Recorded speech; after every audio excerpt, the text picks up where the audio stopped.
Tec Sounds presenta Cuida Tu Mente.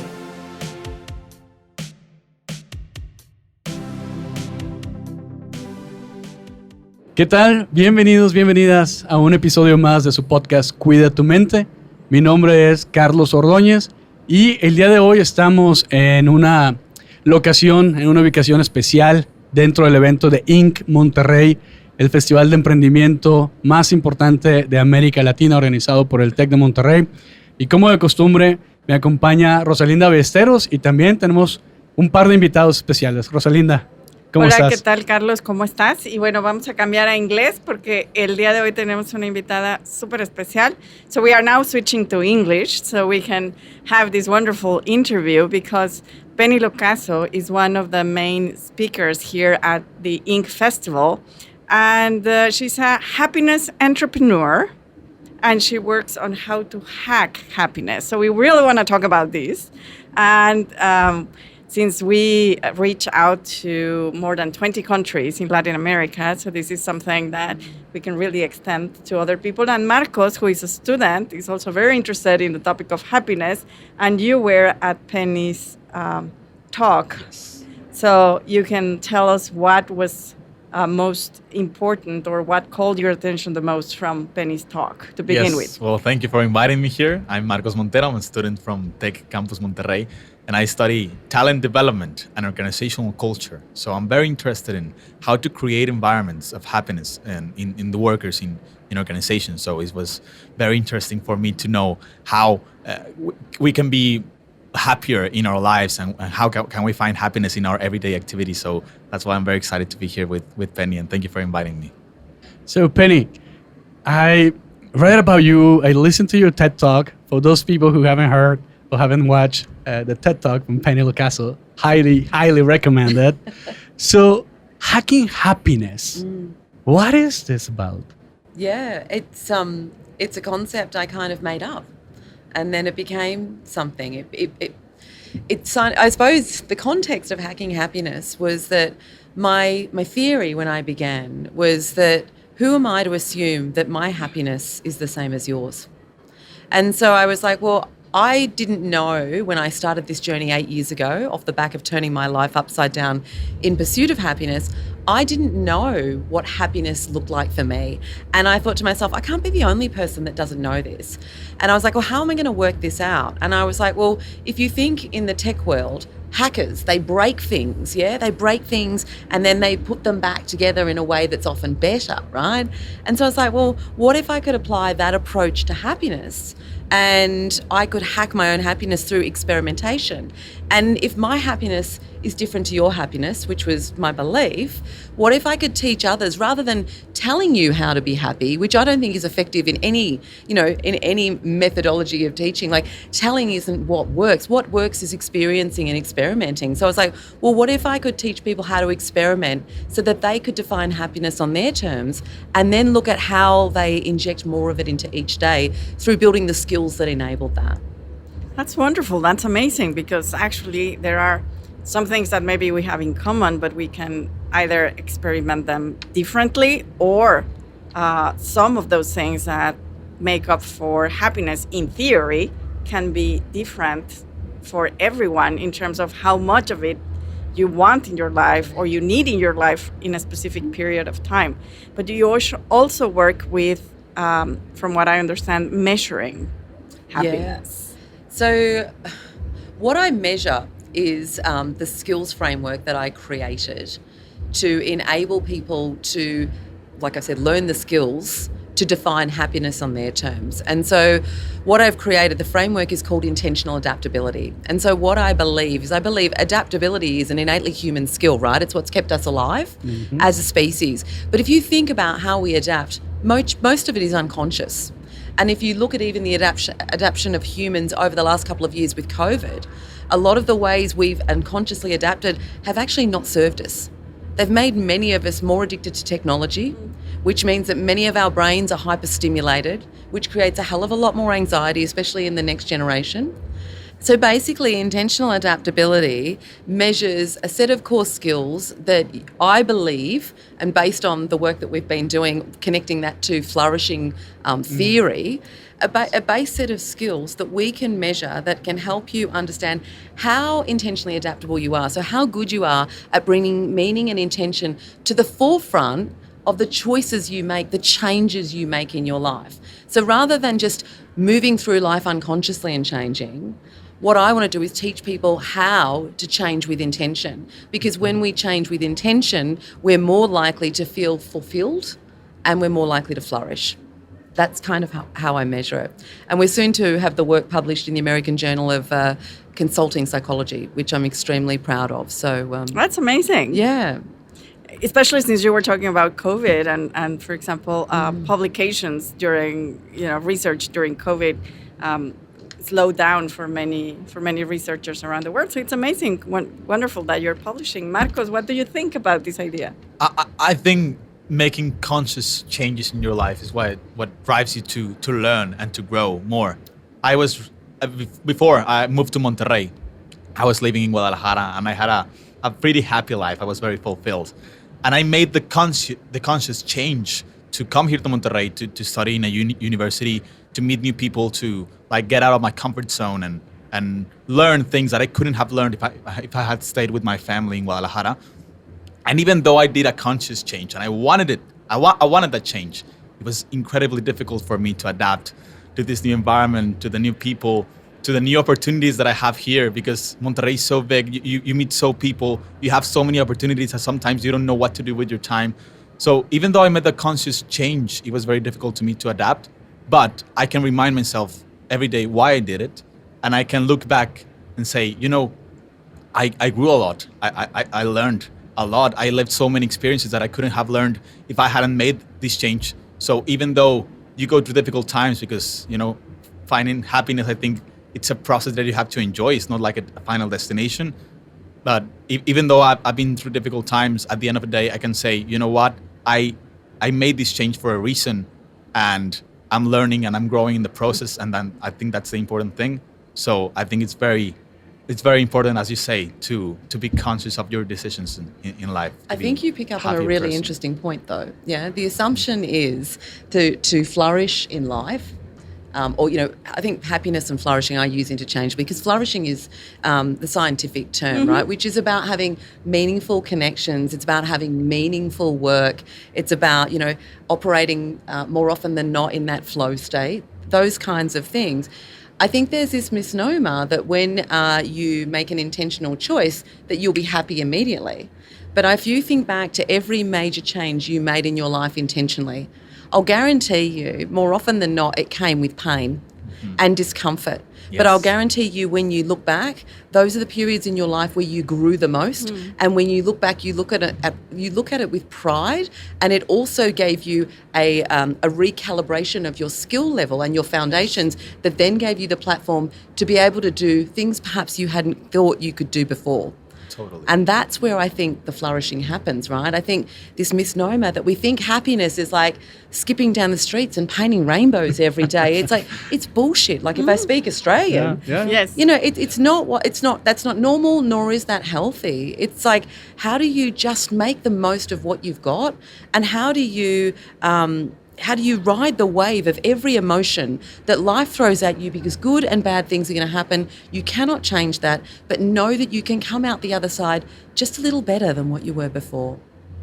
You know what? When I was listening to your TED Talk and also reading more about your work, it reminded me a lot of a period of my life that actually marked my life. It's a before and after.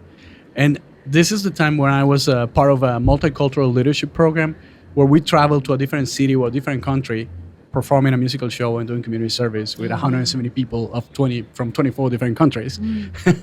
It was amazing. But at the same time, imagine the adaptability and the uncertainty that we were going through. Because every 3 or 4 days, we traveled to a different town. So this is something really important, because for me, it gave me the skills that I didn't have before. Like this was something that I never experienced before in my life. So when I was reading about what you talked about, adaptability and uncertainty, I'm like, oh, I certainly experienced this, I was certain about the uncertainty that I experienced throughout those years that I was traveling with this multicultural leadership program. So can you tell us more about the importance of uncertainty and the role it plays and how that can be integrated for our well-being? Yeah. So as humans, we're neurologically wired to seek comfort. We like to seek the quickest and the easiest path to everything. But unfortunately, the stuff that often enables us to grow, that we find fulfilling, is the stuff that's a long game, and it's often uncomfortable and uncertain. There's no guarantee of how it plays out. And so I think that the best example I can give, if I look back 8 years ago when I started this journey with no idea what I was doing or no idea of what it was going to evolve into, just knowing that I wanted to do more meaningful work, I would never have imagined that I would do a TED Talk. I certainly wouldn't have imagined I would be sitting here with you guys in Mexico. I didn't think I would be writing for the Harvard Business Review. I didn't think I would get a book published. None of those things were in my plan. But what I learned in the journey through, as I said, experimentation and adapting with intention, was that I was capable of so much more than what I realised. And the only way I could learn that was by stepping into uncertainty every single day, stepping into discomfort, things that made me feel uncomfortable. And it's a practice that I speak about in the TED Talk. One of the greatest hacks that I learned is a hack called micro-bravery.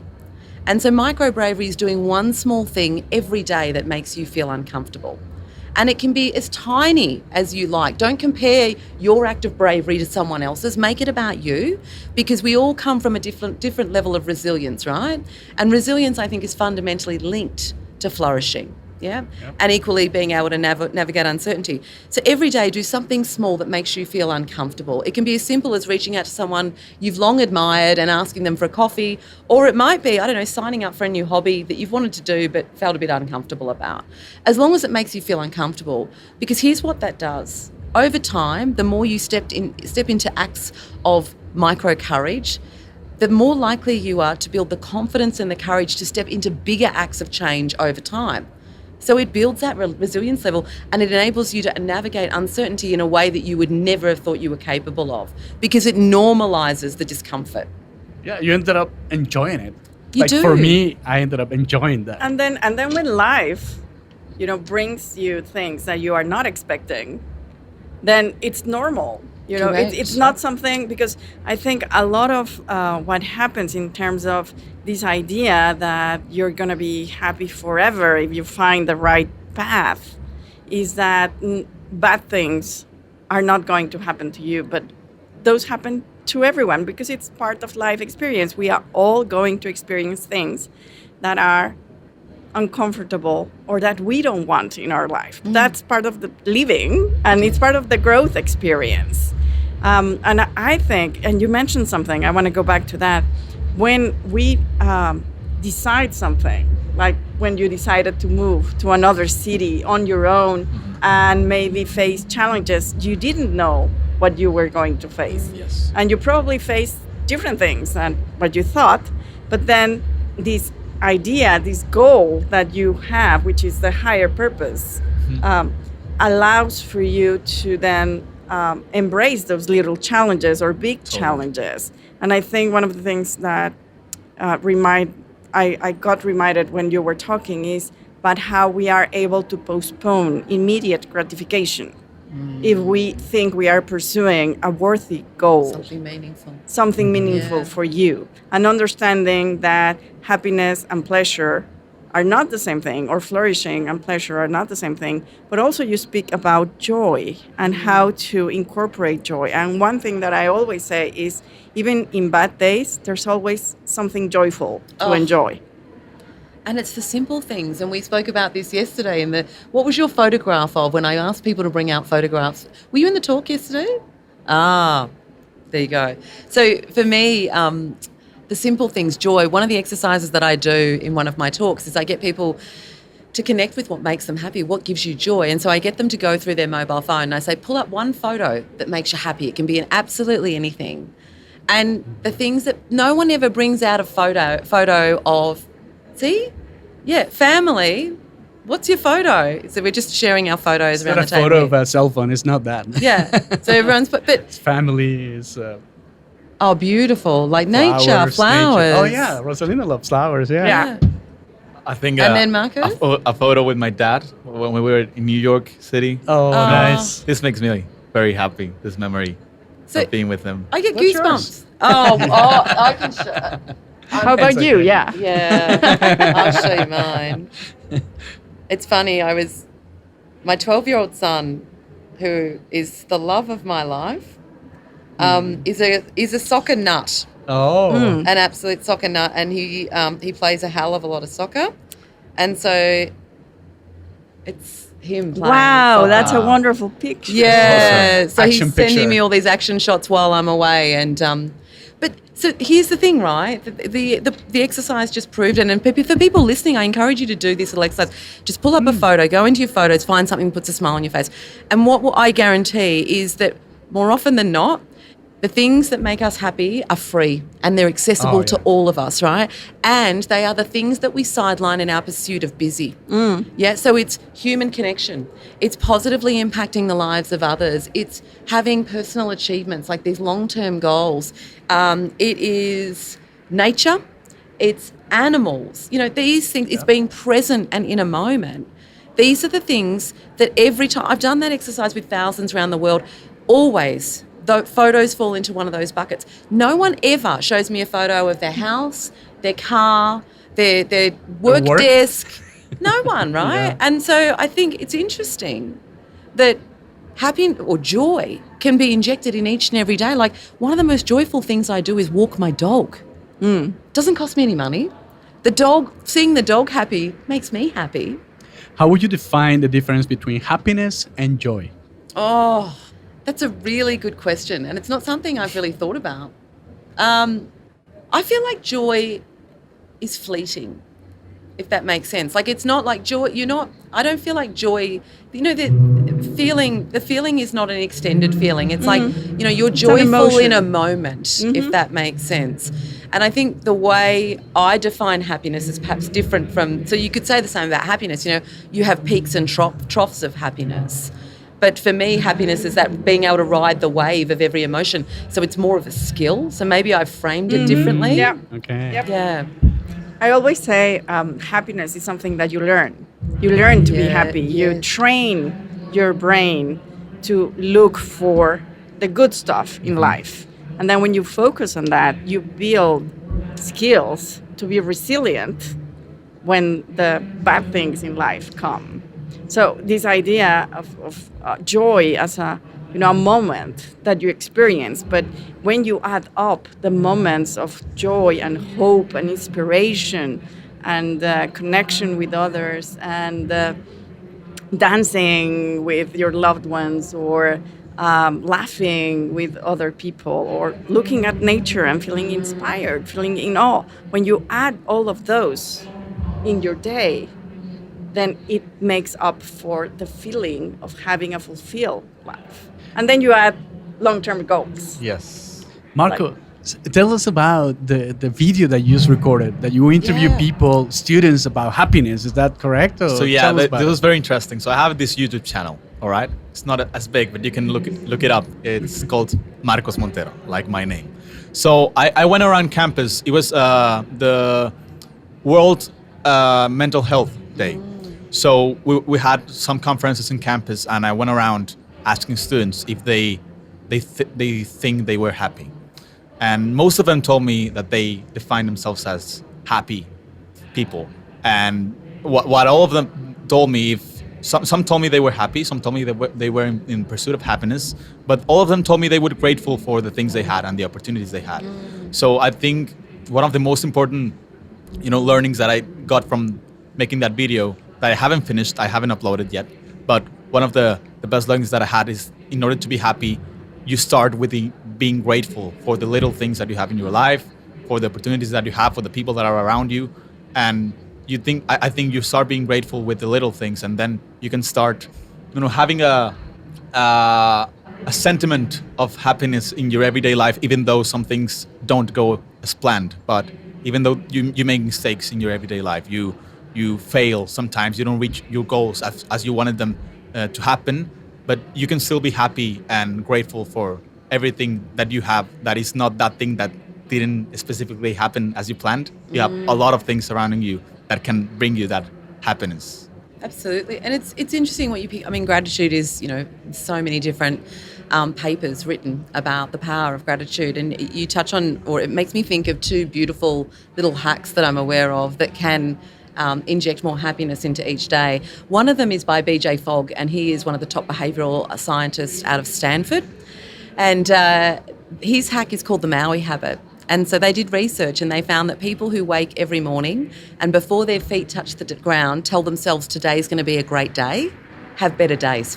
Because, and I mean, it's so simple, but it makes such logical sense, right? Because the mindset you start the day with will frame how your day flows. Totally. And for me, that's just a beautiful example of intention, bringing intention. Yes. So rather than starting your day, picking up your phone, looking at your social media, start your day saying today is going to be a great day. And the other one I love is a famous one by Martin Seligman, the forefather of positive psychology.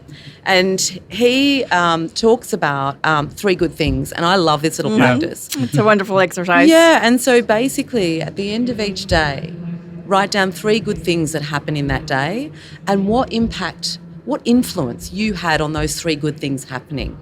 And I think it's so powerful, right? Because what it makes you do is it makes you find the magic moments in every day because they are there. They are there. And I also love the second piece. It's about saying, what influence did you have? And what that does is it allows us to realise that we can influence how the day unfolds, how we feel about the day. Yes. And it's so simple and it takes 5 minutes, I've been doing that for a while now. I love it. I think it's a wonderful practice. I wanted to share that. Yeah. I was in an exchange in England for 1 year. I was 15 years old. So It was very difficult for me to leave my family and friends at that age. And I wasn't so good at making friends at that time. So a lot of times I felt alone. And even though I was learning a lot at school, I was having wonderful experiences. I felt alone because I felt like I didn't have any friends and I had some pretty sad moments.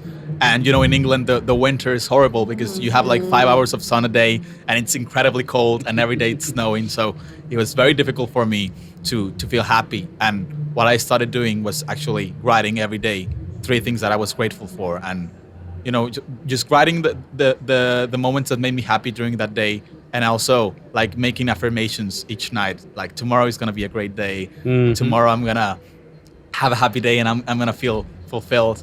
And even though it sounds a bit corny, maybe in that moment, it helped me so much to start focusing on the good things that happened to me during those days that were very difficult emotionally. But I started focusing on the good things.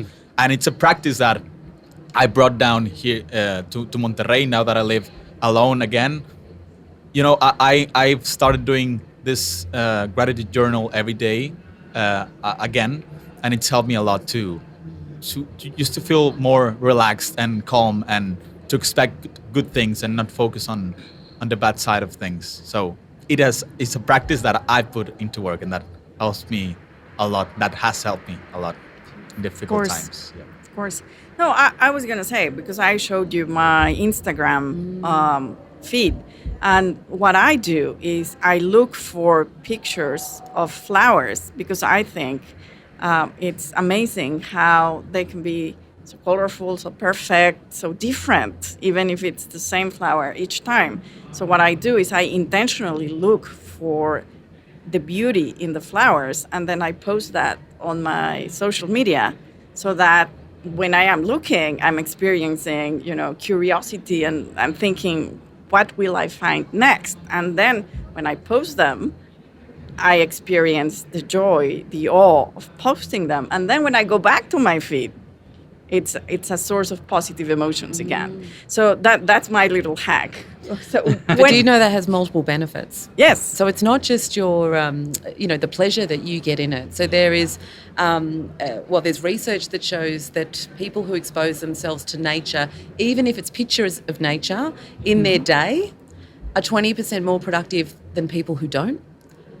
So that's the first thing. And the other thing I find really interesting is there's a beautiful theory in psychology called attention restoration theory. Are you familiar with this? And so basically what happens is that your attention gets depleted over time, and the best way to restore it is through connection to nature, be that visual through or actually just going out and reconnecting with nature. That's how you effectively recharge your attention resources. So what you're doing is magic. So many benefits. In Japan, they have this called forest bath, no? Which is going into the forest and just being there, having a picnic, just having a conversation there, just being surrounded by nature. And I was showing Marcos just before we enter to the podcast or recording about our Tec de Monterrey's website, where we have some gratitude kits, we call it, and different resources about gratitude. And we were talking about the diary, the gratitude diary, and the power of gratitude, which is a talk that we have in there, and different resources that we have available to our students and for everyone who goes into our website too. So we're going into the final phase of this episode that goes, as always, so fast. So normally we end up the episode by asking each other, by telling to each other what's our takeaway, no? So Marcos, would you like to start? Well, I think my main takeaway is that there are small things, small steps that we can do in our everyday lives to make ourselves feel more happy. I love the being brave, doing one thing that steps out of your comfort zone every day. I think that will help a lot of people to feel more brave and feel more empowered to do everything they want to do in their lives. And also the gratitude journal. I think it's a key element that we can implement in our lives. So I think those are my main takeaways from today's talk. So simple, eh? Yes. Penny, what would be like the closure for this episode? What would you like people to go away with? It comes back to the same thing for me time and time again. Someone said to me yesterday, like, what's the thing you're most excited about, in being in Mexico and coming to this conference? And they said it must be the talk, or is it something? And I said, it's always the human connection. And this conversation is just another example. It's the random conversations with random strangers that you feel like you've known forever. Yes. Like that for me, I can't explain. I get so much joy out of human connection and random conversations. And this is just another beautiful example of that. And that's why I always think, happiness is not an end goal. It's a way of being. It's a way of just showing up in life in the uncertainty and just seeing what you can take away from it. For me, it would be intention. When you do something intentionally, even if the outcome is not what you expected, then you're present in your own life and you are deciding to be there. And I think that makes all the difference in the world. For you, Carlos. Well, I was going back. I was thinking about something I read also from you. You mentioned a lot of vulnerability and bravery. I think you're a fan also of Brené Brown, like we are. Yeah, yeah. And I think this part of stretching our comfort zone, thanks to practicing acts of micro bravery. You made me think also of James Clear, who's going to be at INC tomorrow. I'm very excited about that. He's going to be joining us here tomorrow, James Clear, the author of Atomic Habits. So you made me think about this. So yeah, having the courage to take that little step, to do something different, to try something different, and stretch our comfort zone. I think that's something that is good. Yeah. We can practice it more and more and become more resilient. Yes. And then we'll be happier in the unknown because we just used to it. We've been practicing that. Seek discomfort. There's a YouTube channel called Yes Theory that has like their lemma, seeking discomfort. And I just like that. You learn to enjoy it, like we mentioned before. So thank you so much, Rosalinda, Marcos, Penny. What a pleasure to have you here with us in Monterrey, Mexico at INC Monterrey, and today with us at Cuida Tu Mente. Thank you so much, and we wish you a super nice trip back. It has been wonderful. Thank you. Bueno, les esperamos en la próxima emisión de Cuida Tu Mente. Si quieres conocer más sobre cómo cuidar tu salud, te invitamos a escuchar Hola de Salud. La prevención hoy es parte del tratamiento. El podcast en el que nuestros expertos te darán consejos para vivir de manera sana, equilibrada y feliz. Felicidad, ese sería un objetivo último. Escúchalo en Spotify, Apple Podcast y Google Podcast. Gracias por escuchar un episodio más de Cuida Tu Mente. Productor ejecutivo de Tec Sounds, Miguel Mejía. Asistente de producción, María Monroy. Productor de Cuida Tu Mente, Carolina Montes. Diseño, Daniela Solís, Lisette Rodarte y Pilar Ortega. Postproducción, Max Pérez, Marcelo Segura y Sergio Chávez. Los invitamos a escuchar el siguiente episodio de Cuida Tu Mente y el resto de los programas de Tec Sounds en Spotify, Apple Podcasts, Google Podcast y tec.mx/tec-sounds.